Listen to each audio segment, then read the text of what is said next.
Hi, my name is Mike Conley, owner of East Bay Property Management, and my webinar is entitled, Should I Hold, Sell, or Exchange My Rental Property? And what I want to do is start off my webinar by telling you a little bit about who I am, who my brother is. We work together. So you've heard of the Wright brothers, maybe you've heard of the Doobie brothers. Well, I don't know if you've heard of the Conley brothers, but that's my brother Tom and I. We're lifelong East Bay residents. We both went to UC Berkeley. We're both brokers who own rentals ourselves. And myself, I own East Bay Property Management. Currently, we manage about 490 properties. Here's our staff. And we're located right here in the center of Fremont. My brother Tom owns a real estate company called Landlord Realty, and all he does is work exclusively with landlords who own rental property that have decided to sell them. And this is his little team down here. Notice how we've changed shirts. It's pretty much the same staff. We work side by side. Now let me tell you a little bit about who you are in case you've started this webinar saying, hey, who am I? I'm going to tell you. You're one of 18,000 East Bay landlords. There are 18,000 landlords in 8 East Bay cities that own a rental house. 95% of you own just one rental. You lived in it maybe for a period of years, decided to move into a larger house or a different location and keep that home. That's a typical landlord. You have a very low cap rate on your rental house. Your cap rate, as I'm going to show you, is between 2 and 3%. That's very low. And you have a desire for some real estate investor basics. That's what we're going to cover in the next 20 to 25 minutes here. And you are an investor. That's how you have to see yourself. If you own a rental home, you're an investor. There are real estate investors all over the country that would kill to have the equity that a lot of you have in just one rental house. So in our agenda, we're going to talk about a cap rate analysis of your rental. We're going to look at the basics of a 1031 exchange, the pros of a rental home. We're going to look at the ideal rental home. We're going to look at a rental home versus a rental condo or townhouse.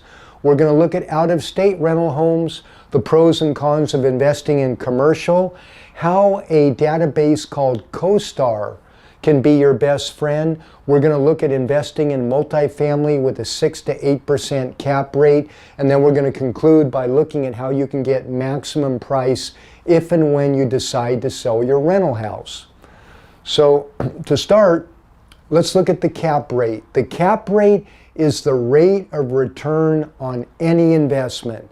It's the most important financial equation for any real estate investor. And guess what? 90% of the investors I talk to have no idea what a cap rate is. So I'm going to share with you how to calculate a cap rate. First of all, let's take a typical Fremont rental 3-bedroom house.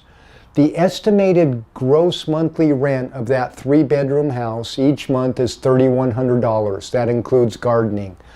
Estimated yearly gross rent, $37,200. So that's your gross rent. Now here are your expenses.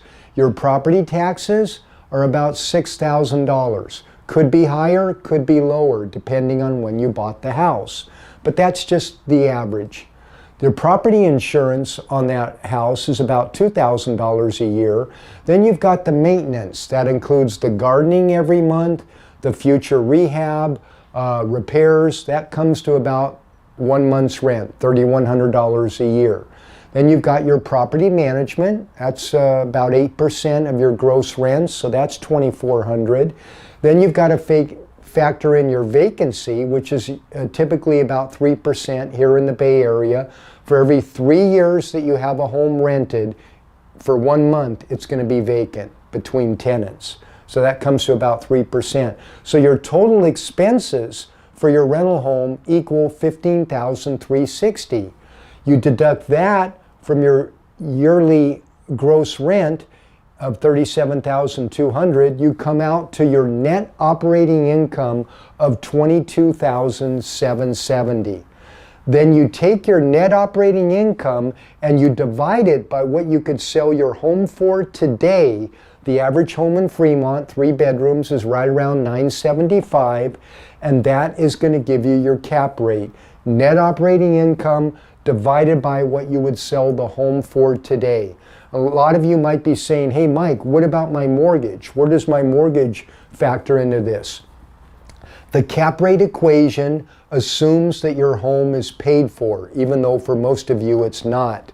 But that your mortgage is not factored into your expenses. It assumes that the home is paid for. So when you take 22,770, divide it by 975,000, you come to a cap rate of about 2.3%. All the cap rates in the Bay Area for rental homes are between 2 and 2.5%. Now the question becomes, is this a good cap rate? And this is what I used to say. I used to say, well, that depends on your risk tolerance and what you foresee with appreciation in the coming years. But here's the reality. The current reality is that 2.3% cap rate is the worst cap rate of any type of rental property in the entire United States. You look anywhere, East Coast, West Coast, down in the South, Northeast, Northwest, any kind of rental property, apartments, warehouse, office, retail, houses, nothing's worse than 2.3%. Now, I want to look at the last 40 years, because in the last 40 years there have been 4 major real estate cycles in the Bay Area. And in every cycle you have your recession, your recovery, your bubble, and your pop. So you go back to 1982, we had a recession there thanks to the S&L crisis. Then we had a period of recovery. In 1989 though, we had another S&L crisis along with the Loma Prieta earthquake. So we had a bubble and a pop, and then we had a recession, and then we had a recovery until the 2000 dot-com bust. Again, we had a bubble and a pop, period of recession, a long recovery right up to 2007. 2007, we had a lot of subprime lending, a lot of homes were overpriced, and we had a bubble and pop. The recession lasted 2 years, and we've been in an extended recovery. This, in fact, is the longest recovery that we've had in the last 40 years. Everybody has been predicting, when are we going to see the next bubble? When are we going to see the next pop? But no, that's why they call it a bubble, because you just can't see it. Now I want to show you what the affordability index looks like. The affordability index by county, if you look at in Alameda County, the median home price is $890,000 here in spring of 2020. That means that you're going to have a monthly payment, including taxes and insurance, of $4,820. This is the minimum qualifying income you must have to buy that house. And only 20% of households, that's husband and wives working together, can afford a home in Alameda County. Contra Costa County, it's a little different. You've got a median home price of $638,000. Here's your monthly payment. This is the minimum qualifying income. That's why 33% in Contra Costa County can afford a home. And then you look in San Francisco, the median price of a home there is over $1,500,000. This is the monthly minimum payment that you're going to have purchasing that home at 20% down. This is the minimum qualifying income. That's why only 15% of households in San Francisco can afford a house. That's why many people are moving out of the Bay Area to places like Fresno, where you have an average home price of $269,000, a monthly payment of $1,460. This is the monthly minimum income per household you need to qualify, and that's why 46% of the households in Fresno can afford to buy a house. So when the statewide affordability index averages right now currently about 20%. So this is taken from the Bay Area MLS at the very end of 2019. Let's bring it back to the East Bay here. In Fremont, the median home price in 2019 was $981. That's down 6.7% from 2018. Union City, down 8%. Newark, down 9.9%. Hayward, only down 3.9%. Milpitas, down 9.8%. Pleasanton, down only 6.2%. Castro Valley, 2.4%. So this kind of gives you an idea that prior to the coronavirus, we were seeing a slip in median home prices here in the East Bay. And nobody has a crystal ball, but I see an extended flat period of at least 3 to 5 years before prices start ticking up again. Now, this is the reason I bring up appreciation is because it relates to finding the sweet spot of your rental property. So every rental property has 3 circles: cap rate, risk, and appreciation. And ideally, you want these 3 circles to overlap that give you a large gray area right here, where you're seeing a overlap of these 3 circles. You want a high cap rate, you want low risk, and you want high appreciation. And this is what the average home looked like if you were buying it back in 2009 or 2010. You had a big sweet spot. But now, a rental home in the East Bay looks more like, oh, this is where the investor wants to be. But now, when you look at the sweet spot currently, this is what it looks like. You have still very low risk with a rental home, but you have a very low cap rate and you're getting no appreciation. That's why a lot of owners of rental homes in the East Bay are thinking of selling their rental and doing what's called a 1031 exchange outside of the Bay Area, because you just can't right now get a sweet spot this large. But you can find them in other parts of the country.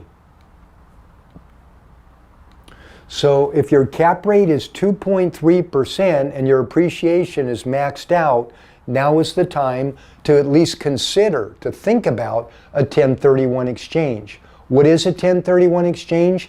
It allows landlords like yourself to sell your current rental home and take the proceeds from that sale and invest it in another rental property in the United States. You have 45 days from the time that you close escrow on the sale of your current rental home to identify new rental property or properties. You can identify several rental properties. You have 180 days to close escrow on those new rental properties. And it can be any type of rental. If you're selling a rental house, you don't need to purchase another rental home in Kansas City, Missouri, or Phoenix, Arizona. It can be a retail property, an office property, an apartment, a duplex, a warehouse, even land. Any kind of rental property will meet the IRS criteria. And it can be of lesser, equal, or greater value than the property you're selling. It can actually be of less value. Why would you do a 1031 exchange? Well, as we mentioned, to get a greater cap rate, to trade your current 2 to 3% cap rate for a cap rate of 5 to 8%. And the second biggest reason is that you're going to avoid capital gains taxes. So if you sell your current rental house, you're going to be taxed approximately 33% by the state, the Fed. You've got Obamacare, depreciation recapture. It all adds up to about 33% of the difference between what you sell your home for, less selling expenses, the difference between that number and what you purchase the home for and whatever money you put into the home. Whatever that difference is, you're going to be taxed 33%. There is no way you want to give that to the government. You want to do a 1031 exchange. So another reason to do a 1031 is because the appreciation of your current rental home is going to be flat for a period of years, like we've talked about. And maybe your current rental property has issues. Maybe it's 40 years old or 60 years old or in a rough neighborhood. If it's an older house, you're going to have issues with your plumbing and your HVAC and your electrical. So you might be in a tough area. It might be in a city like Hayward that has very stringent rent controls and is very pro-tenant. So it's a reason to do a 1031 exchange. Maybe your current property is geographically undesirable. You live far away from the rental. And you'd be more comfortable if you were closer to it, or maybe it's in a city that you don't see a lot of growth happening. Then maybe you're in a property right now with siblings or partners that don't see eye to eye. Another reason to do a 1031. You do a 1031 to diversify or expand your portfolio. I see it every day dealing with owners.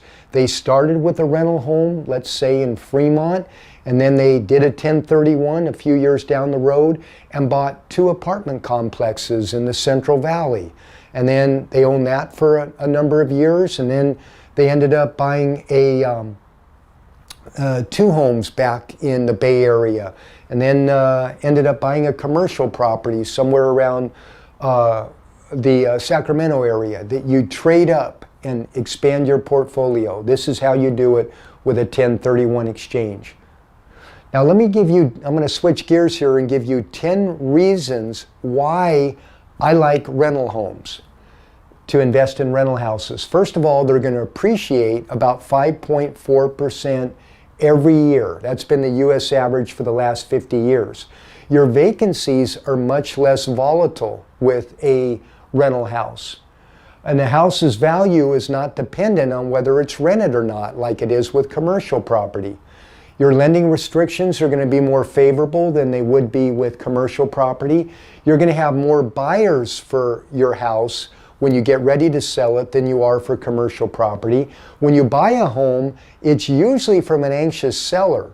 But when you buy a commercial property or apartment building, it's often from a seasoned investor. In turn, when you sell a home, it's to an end user. But when you sell a commercial property, it's to a seasoned investor. And a well-located home will often fare better during a recession than most apartments or commercial buildings. You can still be diversified by owning a variety of homes, and you're already familiar with being a landlord of a rental house because that's what you're doing right now. And these were all taken from Building Wealth One House at a Time by John Schwab. Great book. Now, if I had a magic wand, because I manage a lot of rental houses in the East Bay, and if I had a magic wand and could create the ideal rental house here in the East Bay, this is what it would look like. And then you can kind of see how your home compares to these. First of all, it would be 4 bedrooms or the ability to add a 4th bedroom. About 80% of rental homes in the East Bay are 3 bedroom. But when you have a 4th bedroom, you have a distinct advantage because so many people now are working out of their home. They want a 4th bedroom for an office. 1,400 to 1,600 square feet. Any bigger than that, it's overkill. Your high quality tenant doesn't need a home much bigger than 1,600 square feet. I like a home with a family room, living room, and dining room. I like a home on a quiet street. Accord is preferred. I like a small yard because most of my tenants, they're not barbecuing in the backyard. They aren't using their backyard or front yard much. And it's just less upkeep. 2-car garage, double pane windows, no pool, no fireplace. I like a home that is close to the freeway or BART within 1 or 2 miles. Obviously, great schools makes a huge difference in where you buy a rental house. I love to be able to walk to an elementary school. Most tenants have elementary school children. Usually when their children are high school age, then they've bought a home by that time. I like a home with good neighbors. So when I'm looking at a rental house to manage, I look at the home on the left and right, the home across the street. I want to see good neighbors. Every now and then, I look at a home that I'm going to be managing and I go, oh my gosh, look at the home next door. It's a wreck. Weeds are 3 feet high and it's just not being cared for. That's going to hurt my ability to find a great tenant. You want to be in an area with low crime, close to shopping in downtown. And if it has 2 stories, I love to have a full bedroom and bathroom on the first floor for the in-laws that visit during the summer. All right? Now, investing in a rental home or rental condo, which is better? They both have pros and cons. For a condo or townhome, it's more affordable. It's usually about half the price of a home. You have a slightly higher cap rate with a condo or townhouse. You're going to attract a larger pool of applicants because it's less expensive. You're going to have lower rehab costs between the tenants. Your exterior maintenance is covered by the HOA. Your landscaping is covered by the HOA. You've got a lot of neighbors watching your property for you. There are a lot of eyes on your property. So your tenants are going to have to behave themselves. And those are the advantages of a condo townhouse. Now the pros for a home, you're going to have a little greater appreciation, less turnover. People that rent a home stay a little bit longer. You're going to be able to make modifications to the home. You're going to have no HOA fees, no special assessments like you do with a condo or townhouse. So if I had my pick, I would probably lean towards a rental house just because of the special assessments that come up every few years with homeowner associations that are not managing their budget properly. So let's see how your current rental home measures up. Okay, you're here in a single family house in the East Bay with an current 2019 value of around $900,000 if it's a 3-bed, 2-bath house. You're only getting $3,000 a month in rent. See, this is why your cap rate here in the Bay Area is so low, because the home values are just so great compared to the rent that you can get for them. That's why your cap rate is only 2.3. Now, we had a negative 4% appreciation from 2020 to 2019, or excuse me, 2019 to 2018. There is a low risk factor in a rental house. As we talked about, it's a low risk investment. But if you're managing it yourself, it's a little riskier. I give it on a scale of 1 to 5, 5 being high risk, 1 being, or excuse me, 5 being a high risk, 1 being a low risk. I give it a 1.5 if you're having a property manager manage it, 3 if you're managing it yourself. So here's your yearly gross income, $36,000. But let's just say you looked at a retail strip center in Fresno for $900,000. This is what your monthly gross rent's going to be, $8,200 instead of $3,000. You're going to have a cap rate of 6% instead of 2.3%.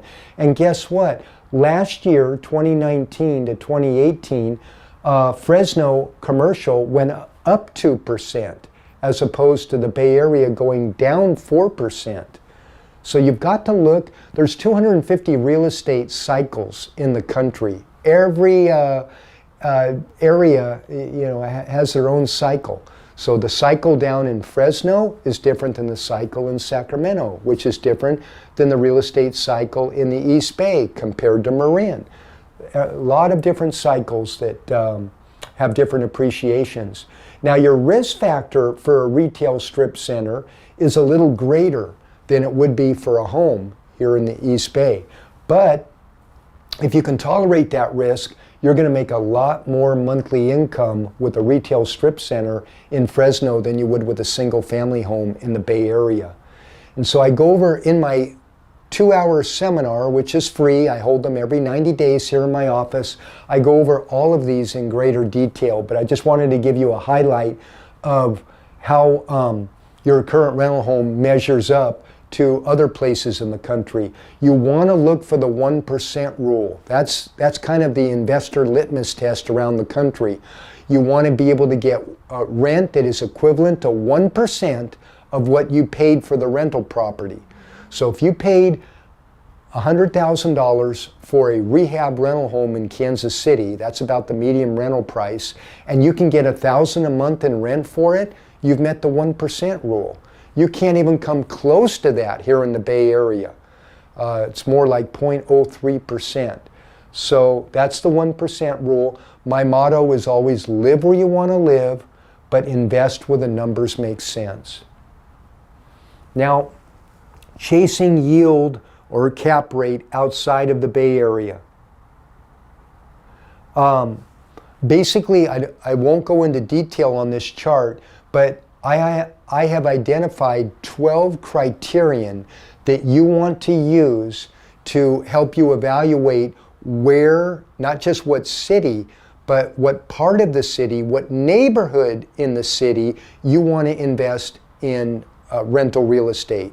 And these criteria are that the cap rate must be 5% or higher, at least a 2% home appreciation over the last 12 months, population growth, household income, median rent, 2% or higher job growth, poverty level under 20%, median income up 30% since the year 2000, home values up 40% since the year 2000, neighborhood unemployment rate low, ethnic mix having 2 slices in a pie chart, and crime rate index under 500.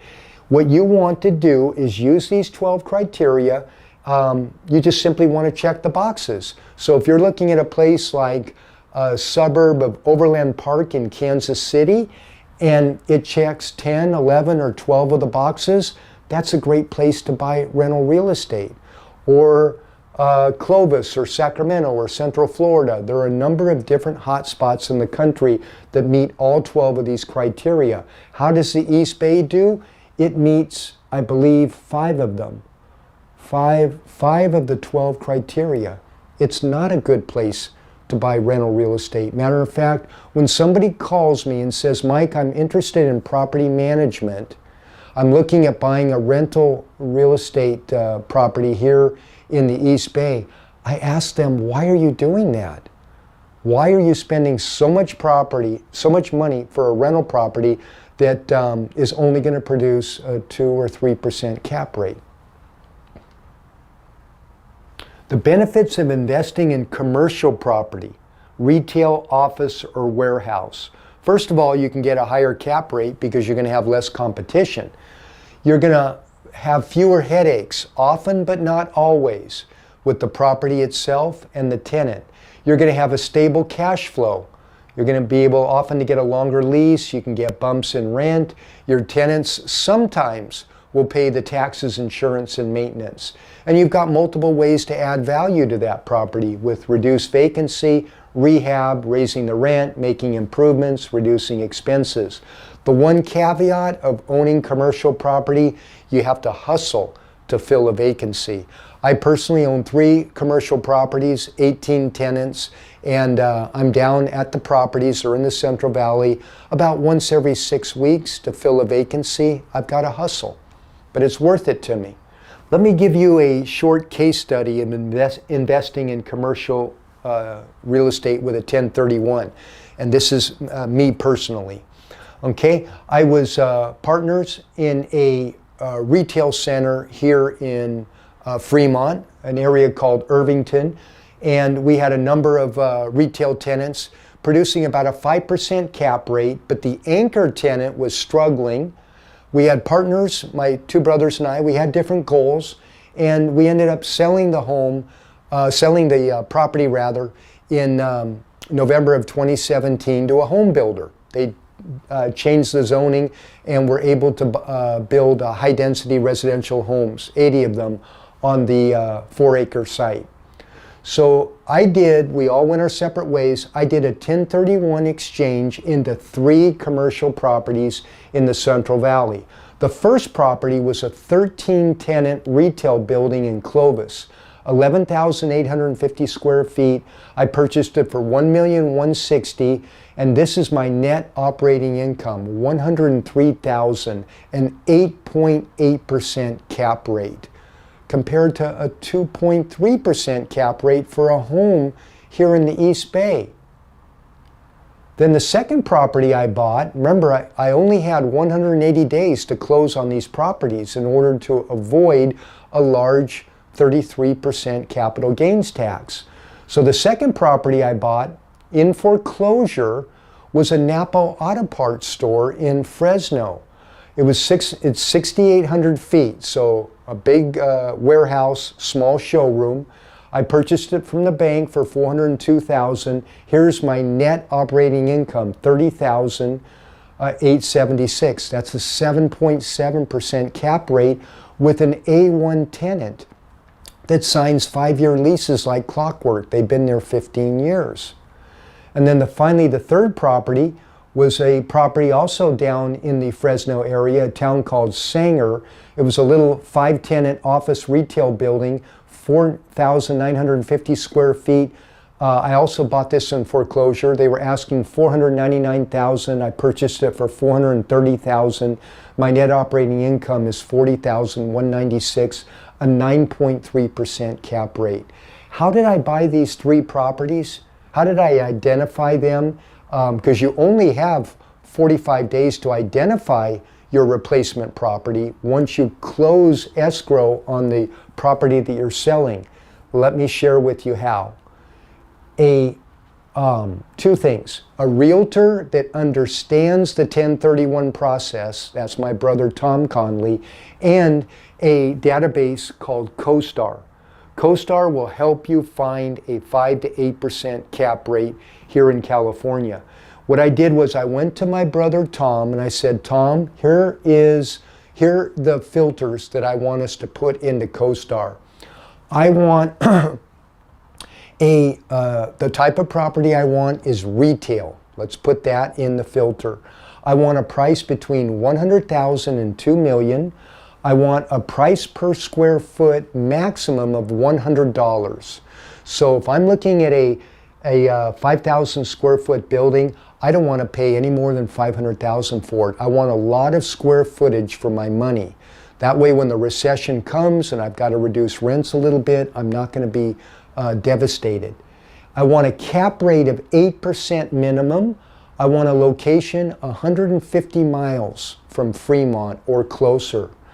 And what Tom did after putting those parameters into his database called CoStar, which is a very expensive commercial database, he came up with 80 properties for sale within a 150-mile radius of Fremont. In addition, he came up with 80 properties that had recently been for sale but taken off the market. That was 160 total properties. So what I did was simply send a letter of intent to all 160 of those property owners or realtors who had them listed, and I offered them 66% of what they were asking in price. And I emphasized it was for a 1031 exchange, which lets them know I'm serious. I have money. Of those 160 letters I sent out, 60 responses saying, come talk to us, we're interested. And so for the next several weeks, I just traveled all over the state evaluating each of these properties. That's something that no realtor could ever provide you with unless they understood the 1031 process like my brother Tom does and had CoStar. A typical realtor, if you were selling your rental property and wanted to do a 1031 exchange, would be lucky if he showed you one commercial property that made sense. What you want is to be able to mine through a lot of nuggets to find the actual real gold. So after looking at all of these properties over a period of weeks, I came up with the 3 properties that I showed you down in Fresno, Sanger, and Clovis. that made sense. And that's exactly how you can find properties in California at a 6 to 8% cap rate. Now, you're probably saying, but Mike, what about the wonderful appreciation that we get here in California? Why would I sell my rental house and go out of state, maybe to Florida or Kansas City, or even Fresno or Sacramento, when we're getting great appreciation in the Bay Area? That's a myth. You look at California's appreciation over the last 50 years, it's about 6.38%. The national average for appreciation for property is 5.4%, a very small difference. And then you might be asking, well, what about my property taxes? Because my property taxes right now, Mike, are very low. I bought my rental property many years ago, and thanks to Prop 13, my taxes haven't gone up but maybe 2% a year. Well, if you calculate a cap rate that is so much greater than your current cap rate, the difference in property tax becomes minuscule. It's insignificant. And I go over that in my seminar. It's almost irrelevant. So don't worry about your property taxes. So you take away the myth of appreciation here in California being greater than the rest of the country and the myth of your property taxes, you have to tell me why you would want to keep a rental house in the East Bay at a 2.5% cap rate when you could sell it and exchange it with a 1031 for cap rates 2 to 3 times greater. There's just absolutely no reason not to do it.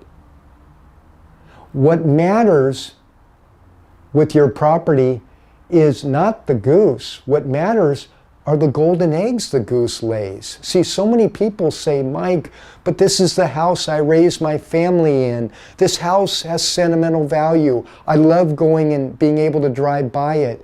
That house is just a goose. What matters are the golden eggs that it lays. You've got to think about the 1% rule. Getting 1% in rent compared to what you paid for the property. You want to live where you want to live, but you want to invest where the numbers make sense. Now, let me talk just for a minute on my brother Tom. Okay, he owns a company called Landlord Realty, and his whole motto is selling your rental home at maximum price. And Tom is a landlord himself. You know, only 5% of realtors own rental property themselves. Tom owns a number of rental properties. He's done several 1031 exchanges himself. All of his rental property is here in the East Bay, most of it in Hayward. He understands tenants. He knows rehab.